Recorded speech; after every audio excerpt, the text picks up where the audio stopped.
안녕하세요. 오늘의 기독교 책 리뷰는 부르짖는 기도의 비밀이라는 제목의 책입니다.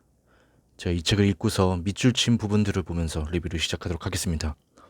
오늘의 리뷰를 보시고 이 책이 나에게 도움이 되겠다 생각이 되시면 가능하면 구매를 하셔서 읽어보시는 것을 추천드리겠습니다. 부르짖는 기도에는 영적 비밀들이 숨어있다. 무엇보다 부르짖는 기도는 성경적이다. 부르짖는다와 관련된 성구를 검색하면 약 220번이나 등장한다. 그들을 모아 하나씩 각 해당 장의 앞뒤 맥락을 살펴보면 일관성을 관찰할 수 있다. 그중 가장 대표적인 두 가지만 살펴보겠다. 우선 부르짖는 기도는 원초적이고 기초적인 기도의 방법이다. 간절히 하나님의 구원만을 바라기에 앞뒤 없이 살려달라고 죽을 힘을 다해 호소하는 상태를 하나님 앞에 보이는 방법이다. 하나님은 부르짖는 기도를 기뻐하신다. 이것은 구원하시는 하나님을 향한 경외의 예배이고 몰입이며 사랑이자 믿음이다. 또한 부르짖으라는 직접적이고도 반복적인 명령이 성경에 등장한다. 이것은 하나님이 잘 안 들리셔서 크게 기도하라는 뜻이 아니다. 부르짖어 기도하는 건 신앙 고백과 관련이 있다. 하나님을 향해 부르짖을 때 누구보다 기도자 자신에게 가장 큰 유익이 있다. 성경에는 다 나온다. 어떻게 기도해야 하는가에 대한 대답 역시 나온다. 그 중에서도 부르짖는 기도가 핵심이다. 부르짖는 기도를 강조하는 건 광신도가 아니라 성경이다. 하나님은 부르짖는 기도를 보여주시고 명령하시고 이에 응답하신다. 부르짖어 기도하고 있는가? 기도에 대한 기록 중 가장 신비한 것은 예수님의 기도이다. 그분은 하나님이시기에 기도할 필요가 없으셨다. 그런데도 심한 통곡과 눈물로 기도하시는 모습을 통해 기도의 모범을 보이셨다. 성경에 이렇게 기도를 강조할 뿐 아니라 예수님의 기도 모범까지 보여주신 이유는 무엇일까? 성경에서 가장 빈번히 언급하며 강조하는 기도 방법은 따로 있다. 바로 부르짖는 기도다. 여러 기도의 모습 중 부르짖는 기도를 확실히 강조한다. 그래서 이 기도에 대해 220번이나 기록한다. 빈번한 등장은 성경 독자인 우리에게 잊지 말라고 호소하는 거다. 예를 들어 빨강 신호에 자꾸 길을 건너려는 유치원생 자녀가 있다면 아빠는 이렇게 반복할 것이다. 길 조심해라. 신호등이 빨간불로 바뀌면 절대 건너면 안 된다. 마찬가지로 성경이 부르짖는 기도를 반복하는 건 우리가 부르짖어 기도하지 않음에 대한 강조다. 동시에 꼭 부르짖어 기도해야 함을 강조하는 거다. 부르짖는 기도는 매우 중요한데 우리가 그 중요성을 쉽게 잊는 기도법이라는 거다. 그래서 성경은 우리에게 절대 잊으면 안 된다고 말하고 또 한다. 집회 시간에 말씀 인도를 마치면 해당 교회의 기도 인도자 목사님이 등장하여 기도를 인도한다. 그런데 내가 만난 대부분의 기도 인도자는 기도 제목을 말하는데 5분 정도 할애하고 정작 함께 기도할 시간에 30초도 주지 않았다. 부르짖어 기도하자고 하는 사람조차 평소에 부르짖어 기도하지 않는 모습이 강대상 위에서 고스란히 드러났다. 대부분의 담임 목회자도 평소 기도하지 않는다. 그들은 묵상이나 생각으로 아주 적은 시간을 기도한다. 더 많은 시간은 목회 프로그램에 반복론을 찾거나 취미 활동을 하거나 설교를 준비하기 위해 참고 서적을 읽는 데 보낸다. 한국 전쟁 직후 교회 개척자들 대부분이 매일 기도 시간을 정해놓고 전심으로 부르짖는 기도에 매진했던 모습과는 큰 차이가 있다. 그뿐 아니라 크리스천 대부분이 평소에 기도에 힘쓰지 않는다. 내가 다녀본 교회 중 기도를 가장 강조하는 교회에서 하루 1시간 기도 운동을 하고 있었다. 모든 성도가 하루에 단 1시간만 해도 기도를 많이 하는 교회에 속하는 시대가 되었다. 기도가 식은 시대, 부르짖어 기도하는 걸 이상하게 생각하는 시대, 기도 운동이라도 일으켜야 하루 단 1시간의 기도라도 할 수 있는 시대, 우리는 기도를 잊어가는 전환점에 선 세대가 되었다. 부르짖어 기도하지 않으면 많은 어려움이 뒤따른다. 신앙적 문제와 함께 실질적 손해가 있다. 가령 예수님은 기도하지 않을 때 시험에 들게 된다고 말씀하셨다. 우리는 과거 어느 때보다 부르짖는 기도에 힘써야 한다. 지금은 복음 전파는커녕 개인 신앙 지키기도 힘든 시대이기 때문이다. 모든 게 분초 단위로 급변하며 새롭게 해결해야 하는 문제들이 차고 넘친다.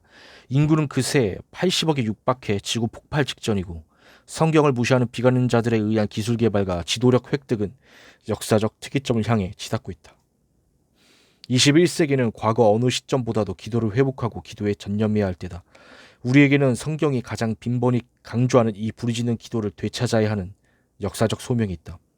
만물의 마지막이 가까웠으니 그러므로 너희는 정신을 차리고 근신하여 기도하라.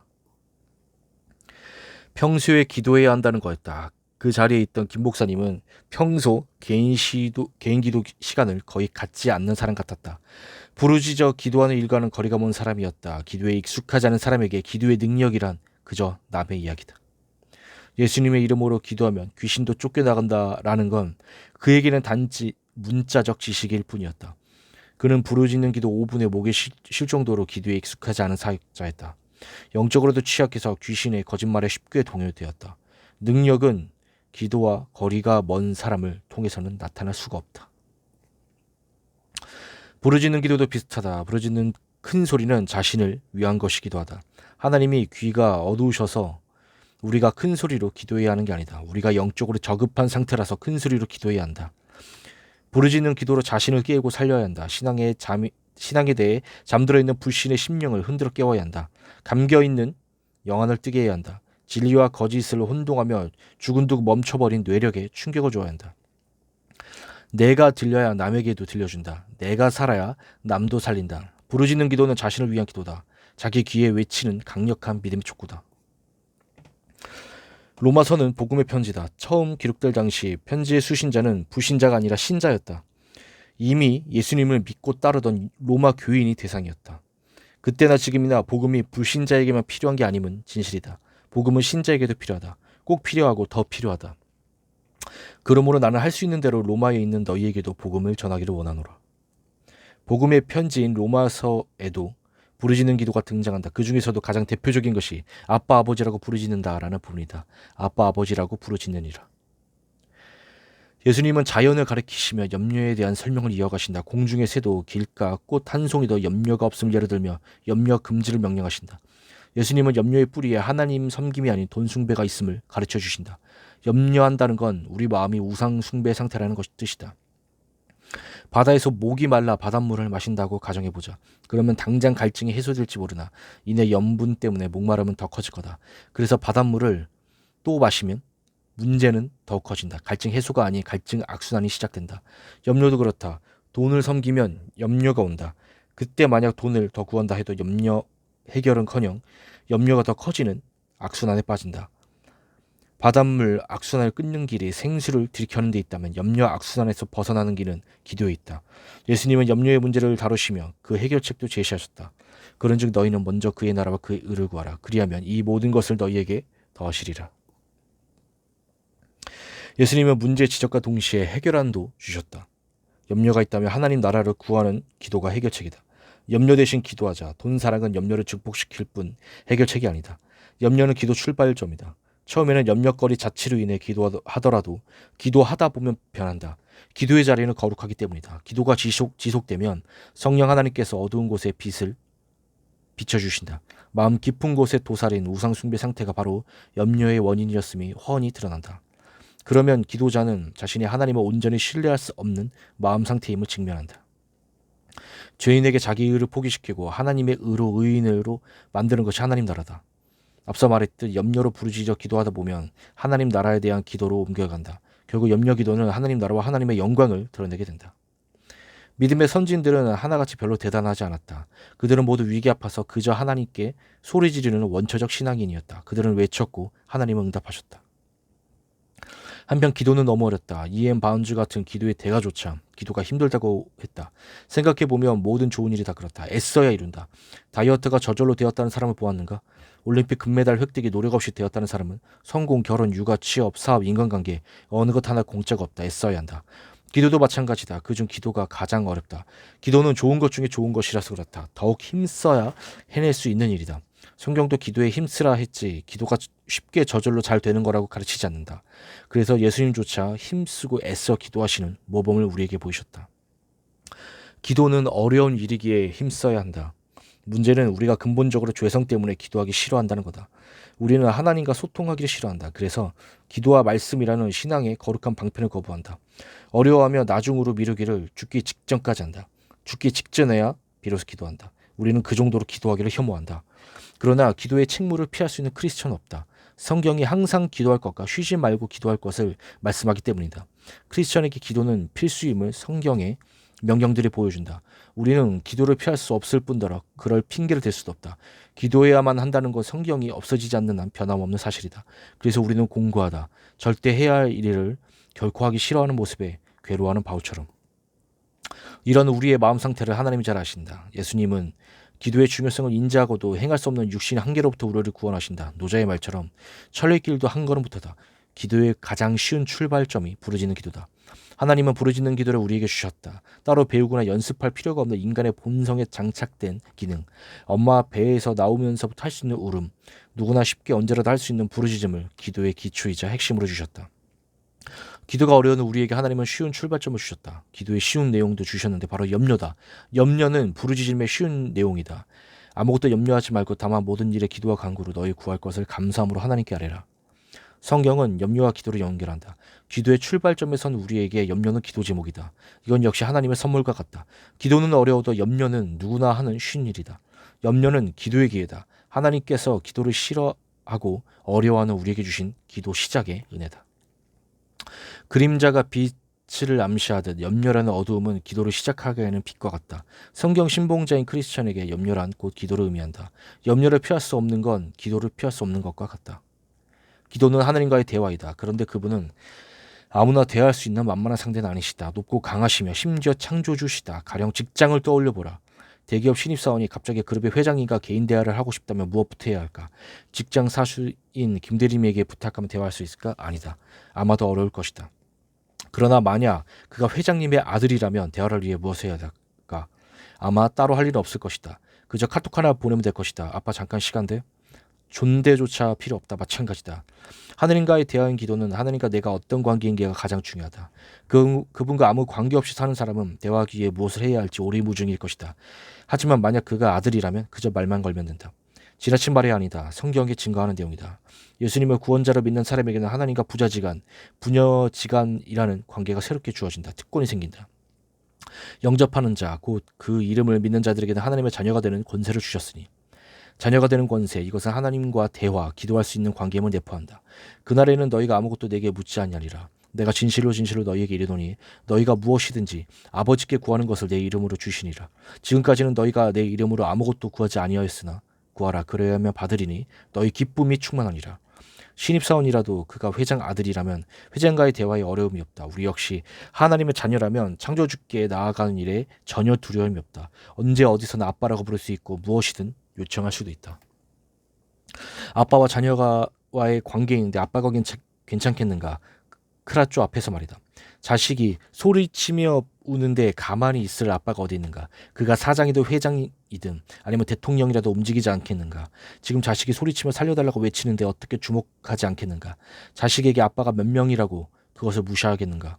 여기에 부르짖는 기도의 비밀이 있다. 하나님은 부르짖는 기도에 반드시 응답하신다. 성경은 이를 직접적으로 언급하며 약속한다. 부르짖는 기도에 응답하시는 하나님은 시편에 등장하는 성경 클리셰 중 하나다. 내가 나의 목소리를 여호와께 부르짖으니 그가 성산에서 응답하신도다. 나의 환난 날에 내가 주께 부르짖으리니 주께서 내게 응답하시리이다. 내가 고통 중에 여호와께 부르짖었더니 여호와께서 응답하시고 나를 넓은 곳에 세우셨도다. 내가 환난 중에 여호와께 부르짖었더니 내게 응답하셨도다. 혹시 어떻게 하면 하나님이 내 기도에 응답하실까 생각해 본 적 있는가? 그렇다면 더 분명히 다가올 것이다. 그것은 원칙과 비결이다. 기도 응답의 원칙은 예수 안에서 하나님과 부자, 부녀가 관계가 되는 것이고 비결은 부르짖어 기도하는 거다. 예수님은 하나님이시다. 그분은 당신의 백성들에게 전폭적인 믿음을 요구하신다. 그것은 몰입과 비슷하다. 하나님께 몰입해 살기를 우리에게 원하신다. 그래서 부르짖음을 기뻐하신다. 왜냐하면 부르짖는 기도 모습은 하나님의 구원하심을 바라는 믿음으로 몰입한다는 것을 뜻하기 때문이다. 하나님 외에 아무것도 바라는 게 없는 상태가 믿음의 최종 단계다. 성경이 어떤 것을 반복할 때는 세 가지 의미가 있다. 첫째, 우리에게 중요하다는 뜻이다. 몇 년 전에 쓴 돈에 관한 책에서도 말했다. 성경이 돈에 대해 말하는 구절을 다 모으면 2359절이라 된다. 돈 문제가 얼마나 중요하면 그렇게 많이 반복했겠는가. 성경이 어떤 주제를 반복할 때는 성경을 읽는 우리에게 중요하며 꼭 필요하다는 의미다. 부르짖는 기도는 성경에서 반복 등장하므로 우리에게 중요하고 필요하다. 그러므로 부르짖는 기도를 반드시 알고 실행해야 한다. 둘째, 그 중요한 것을 우리가 하지 않고 있다는 의미다. 잔소리를 들어본 적이 있는가? 2010년 여름이었던 것 같다. 나는 잔소리를 많이 들었다. 우측 통객하라는 잔소리. 나는 초등학교가 아니라 국민학교를 나왔다. 어려서부터 차는 오른쪽, 사람은 왼쪽이라고 배웠다. 이 표로 포스터 그리기 대회에 나가기도 했다. 그래서 우측 보행 전면 실행이라는 공지가 어색했다. 계속 왼쪽으로 다녔다. 인도에서도 건물 복도에서도 또 지하철에서도. 그런데 나 같은 사람 천지였다. 비교적 어리거나 젊은 사람들은 우측 통행에 금방 익숙해졌다. 그러나 국민학교를 경험했던 아저씨들은 여전히 혼란스러웠다. 그런 이들을 위해 사회는 잔소리를 했다. 가는 곳에 우측 보행이라는 글귀를 적어 붙여놨다. 잔소리는 틀린 말이 아니다. 꼭 해야만 하는 원칙이 있는데 지키지 않을 때 반복되는 이야기다. 성경의 어떤 주제를 반복한다는 건 잔소리와 비슷하다. 부르짖는 기도에 대한 반복 강조는 거룩한 잔소리다. 꼭 부르짖어 기도해야만 하는데 하지 못하고 있을 때 성경이 반복하는 말씀이다. 셋째, 꼭 실행하라는 명령이다. 군대는 명령체계를 따른다. 계급을 따라 명령의 중요도가 달라진다. 더 높은 사람의 명령이 더 낮은 사람의 것보다 우선한다. 횟수도 그렇다. 정부를 통수하는 대통령의 명령은 반복할 필요가 없다. 한 번으로 지시는 끝난다. 그러나 한 부서를 담당하는 행보관의 명령은 반복할 수 있다. 그런데 만약 대통령이 군대의 어떤 말단 부서에 방문해서 같은 명령을 반복한다면 아마 해당 부서는 발칵 뒤집히고 이 일은 전군의 뉴스거리가 될 것이다. 성경의 권위를 생각해 본다면 명령은 한 번으로 족하다. 그러나 성경이 어떤 명령을 반복한다는 건 우리의 심령이 발칵 뒤집히는 뉴스거리다. 전 우주의 최고 통치자 하나님의 명령은 한 번으로 족하다. 그러나 그분의 사랑에 힘입어 우리는 실행에 약하고 느리다. 그리고 미련하다. 성경이 부르짖는 기도를 반복하는 건 우리에게 경종을 울리는 거다. 빨리 실행하라는 뜻이다. 당장 부르짖으라는 의미다. 부르짖는 일의 비밀을 발견하고 기도의 지혜자가 되라는 거다. 만약 기존의 기도 생활이 예수님의 기도 모범과 다르다면 큰일이다. 예수님의 기도에 맞춰 자기 기도 생활도 재정렬해야 한다. 성경에 예수님의 기도에 대한 모든 게 나온다. 그분의 기도 시간, 내용, 방법이 나온다. 그 중에서도 히브리서에 예수님이 어떤 모습으로 기도하셨는지 기록하고 있다. 그는 육체에 계실 때 자기를 죽음에서 능히 구원하실 이에게 심한 통곡과 눈물로 간구의 손을 올렸고 그의 경건하심으로 말미암아 들으심을 얻었느니라. 예수님 역시 크라쪼로 기도하셨다. 이것 하나만으로도 부르짖어 기도해야 하는 근거는 충분하다. 이미 심한 통곡과 눈물로 기도하셨다. 우리는 크리스천이다. 예수님을 따른다. 자기를 부인한다. 자기 대신 성경을 붙들고 예수님을 따른다. 성경에 예수님의 기도가 나온다. 우리는 그대로 한다. 기도할 때도 예수님처럼 기도한다. 예수님이 심한 통곡과 눈물로 기도하셨으므로 우리도 똑같이 한다. 물리적인 큰 소리의 찬양이나 기도는 틀림없이 영적 세계와 연결되어 있다. 큰 소리의 기도와 찬양은 영성을 바꾼다. 홍해 앞에서 사면 초과했던 이스라엘의 불신자들도 염려 기도를 시작했으나 찬양 기도로 마쳤던 한나도 마찬가지였다. 그들은 처음에는 큰 소리의 원초적 기도로 시작했으나 큰 소리의 숭고한 찬양으로 마무리했다. 우리도 멈춰 기도할 때 이긴다. 멈춰야 하나님과 대화할 수 있다. 말씀을 듣고 순종할 수 있다. 그때 이긴다. 시간이 지나도 진리는 진리다. 부르짖음의 진리도 불변한다. 구약 이스라엘 백성들은 광야에서 내적 죄악상을 보였고 이스라엘이 함께 혹은 모세가 대표로 하나님께 부르짖었다.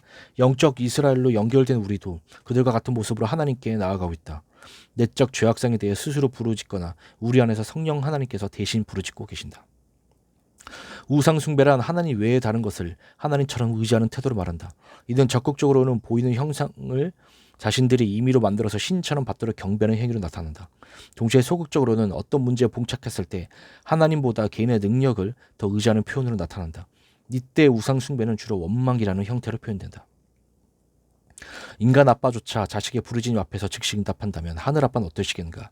아빠와 자식의 비유는 하나님과 당신 사이의 관계이다. 성경이 증언한다. 예수님 안에서 하나님이 당신의 아빠시다. 생각해보라. 그분이 해결하시지 못할 문제가 있겠는가? 심지어 그분은 창조주시다. 창조주는 우리의 어떤 문제들보다 비교할 수 없을 크기로 크신 분이다. 그분이 해결할 수 없는 문제는 어디에도 없다. 그런 능력자가 우리를 지극히 사랑하신다. 심지어 그 증거로 독생자의 생명까지도 다 내어주실 정도다. 그뿐만이 아니다. 하나님 아빠가 적극적으로 당신 문제 해결을 바라신다. 또한 해결해 주실 때는 단순히 램프의 진이가 아닌 창조주의 최선으로 해결해 주신다.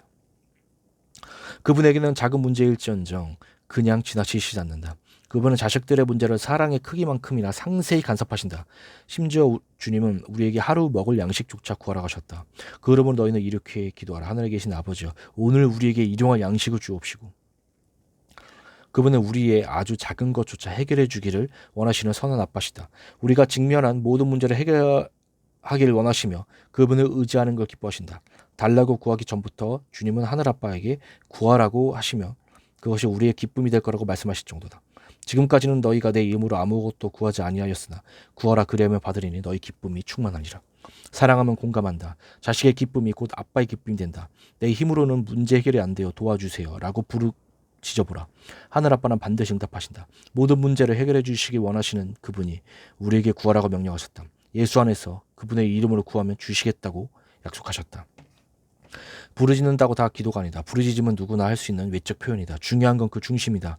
왜 부르짖는지가 중요하다. 만약 원망으로 부르짖는다면 거기에는 아무 능력이 없다. 겉보기에 기도 같아도 그 중심에 하나님의 말씀이 이루어질 것에 대한 신앙이 없다면 원망에 지나지 않는다. 크리스천은 그리스도의 생명력으로 산다. 그리스도의 마음으로 산다. 그리스도는 우리의 죄를 자신의 죄로 끌어안고 돌아가셨다. 대부분의 부르짖는 기도는 자기 죄나 그 결과에 대한 고통에서 터져나오지만 타인의 죄에 대해서도 자기 문제만큼이나 간절히 기도해야 한다. 내 문제든 네 문제든 부르짖는 기도는 지속된다. 어떤 것이든 빨리 배우는 법이 있다. 코치를 잘 만나면 처음부터 시작할 필요가 없다. 시행착오 최소화도 가능하다. 영어를 연습하기 위해 영국을 떠나거나 스파게티 요리법을 배우려고 이탈리아행 항공권을 알아보는 건 시간과 에너지가 너무 많이 들지 않는가. 대신에 그것을 가르쳐줄 수준의 코치를 찾아보는 편이 빠르다.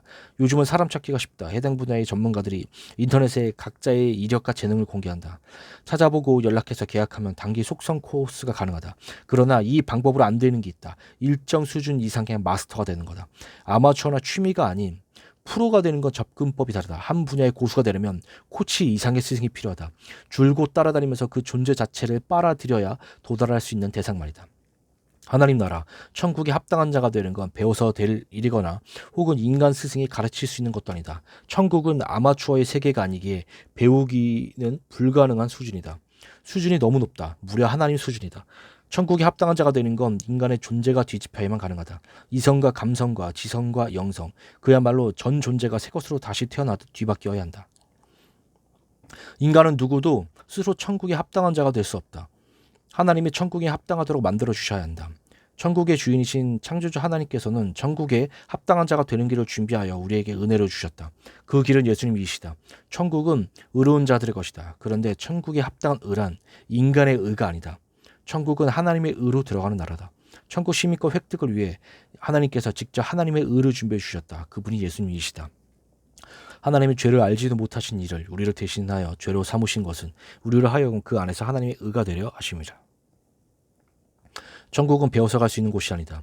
예수님을 통해 받아야 한다. 부르짖는 기도도 글로 배울 수 있는 게 아니다. 예수님이 십자가 하나님의 영광을 위해 부르짖어 기도하신 것을 평생 쫓아 따라할 때 얻는다. 당신은 혼자가 아니다. 예수님이 먼저 부르짖어 기도하셨다. 그분을 보고 배워 따라하면 된다. 죄는 불치병이다. 하나님의 진노를 부르는 저주의 원인이다. 이것은 인간이 고칠 수 없는 질병이다. 하나님만 치유하실 수 있다. 자신의 불순종 상태에 대한 경각심을 갖는 것이다. 한마디로 나 이렇게 살면 안 돼 라고 생각하는 것이다. 물속에서는 물을 인식하지 못하는 물고기가 물을 떠나보면 물을 알게 된다. 누가 가르쳐줘서가 아니라 물을 떠났을 때 고통 때문일 것이다. 불순종도 그랬다. 이스라엘은 광야에서 불순종했다. 그때까지도 불순종이 불순종인지 몰랐다. 하지만 그 결과로 고통이 닥치자 경각심이 일었다. 하나님을 떠나는 일이 얼마나 해서는 안 되는 일인지. 기도보다 사역이 먼저. 기도가 사역보다 먼저. 예수님은 가장 바쁘실 때도 기도 우선순위를 지키셨다. 사역 요구자들을 떠나 기도하시기 위해 한적한 곳으로 물러가셨다. 예수의 소문이 더 퍼짐에 수많은 무리가 말씀도 듣고 자기 병도 고침을 받고자 하여 모여오되 예수는 물러가서 한적한 곳에서 기도하시니라. 기도 시간은 주어지는 게 아니라 만드는 것. 예수님은 남들 자는 시간에 기도하셨다. 방해받지 않고 기도할 수 있었기 때문이다.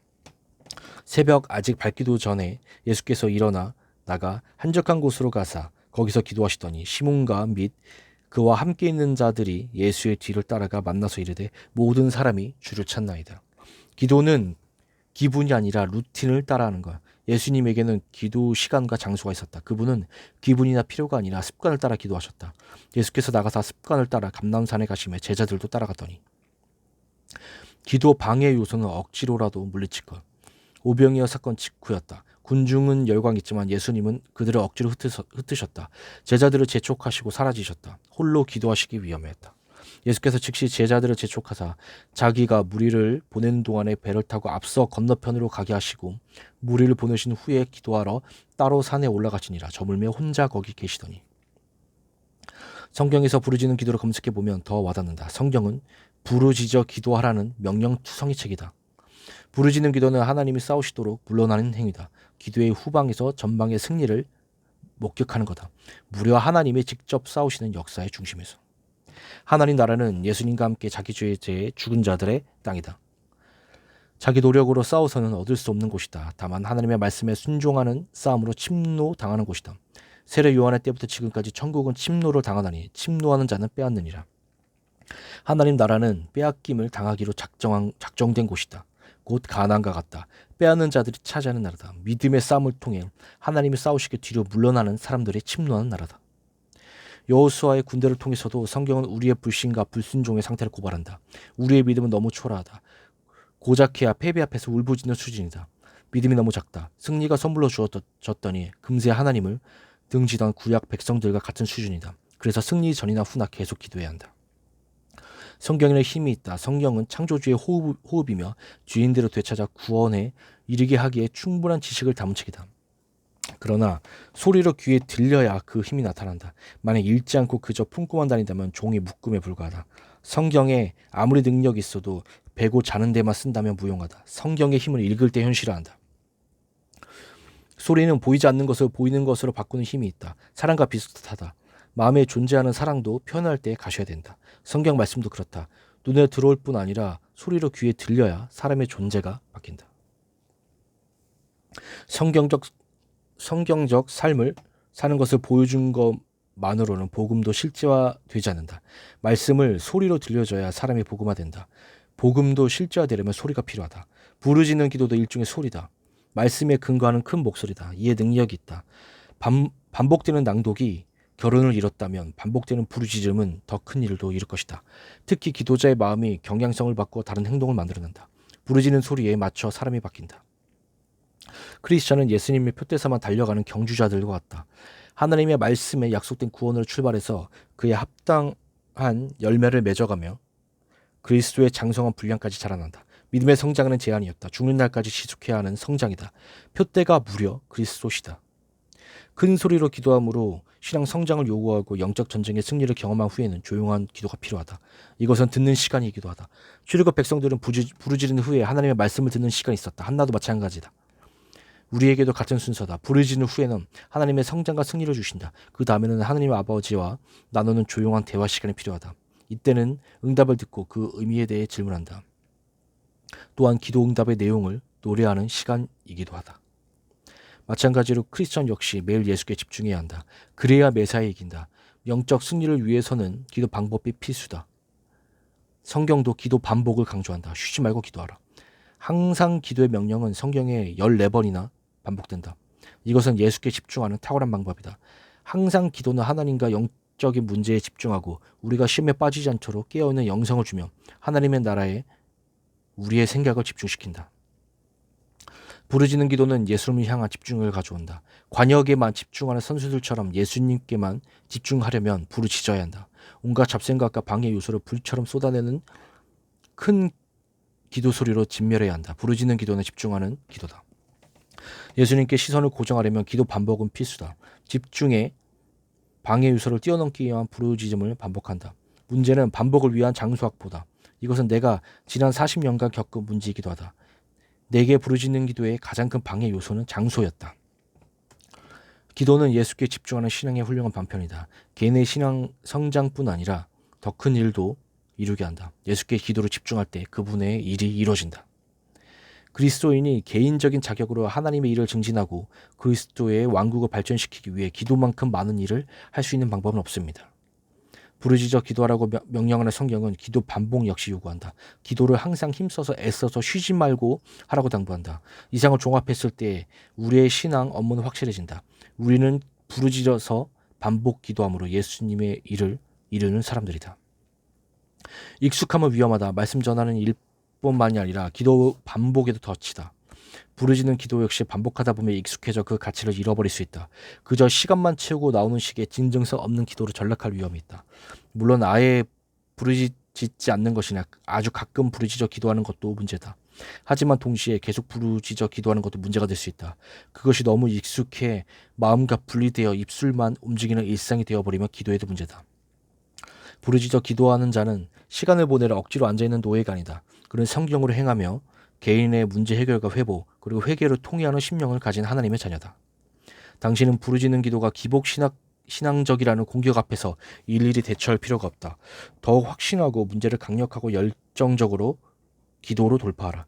눈물이 찬양으로 바뀔 때까지 더욱 울부짖으라. 자신의 목소리에 방해받는 사람이 없는 곳, 부르짖어 기도할 수 있는 장소로 이동하라. 기도에 집중하기 위해 누군가는 조용한 곳을 찾는다면 부르짖는 기도자들은 마음껏 시끄러워도 되는 장소를 찾아가면 된다. 계속 부르짖어 기도하는 데 집중하라. 시끄러워도 되는 한적한 곳으로 가라. 무리를 보내신 후에 기도하러 따로 산에 올라가시느니라. 저물매 거기 혼자 계시더니. 그들은 예수님께 집중하느라 환경도 뛰어넘었다. 베드로는 검은 물결보다 예수님을 받고 가나안 여인은 제자들의 만류에도 예수님께 집중했으며 길가의 시각장애인은 군중의 꾸짖음에 개의치 않고 예수님만 따랐다. 그들의 집중력은 대단했다. 각자의 문제와 예수님 사이에 있던 방해 요소는 그 집중력 앞에서 아무것도 아니었다. 예수님께 집중하는 그들의 방법은 모두 부르짖는 기도였다. 베드로도 가나안 여인도 그리고 두 시각장애인도 모두 부르짖어 간구했다. 구원을 간청했다. 부르짖는 기도는 예수님께 집중하는 가장 성경적인 기도 방법이다. 모든 문제를 뒤로하고 큰 목소리로 간절히 주님의 구원을 요청해보자. 가장 성경적이며 전통적이고 효과적인 신앙의 방법으로 함께 기도하자. 마치 내 인생에 예수님 외에는 아무도 없다라는 사람처럼 기도해보자. 기도하다 죽을 것처럼 굴어보자. 너는 내게 부르짖으라. 내가 내게 응답하겠고 내가 알지 못하는 크고 은밀한 일을 내게 보이리라. 아멘. 네, 오늘의 리뷰는 여기까지입니다. 이 책이 나에게 도움이 되겠다 생각이 되시면 가능하면 구매를 하셔서 읽어보시는 것을 추천드리겠습니다. 리뷰를 마치겠습니다. 감사합니다.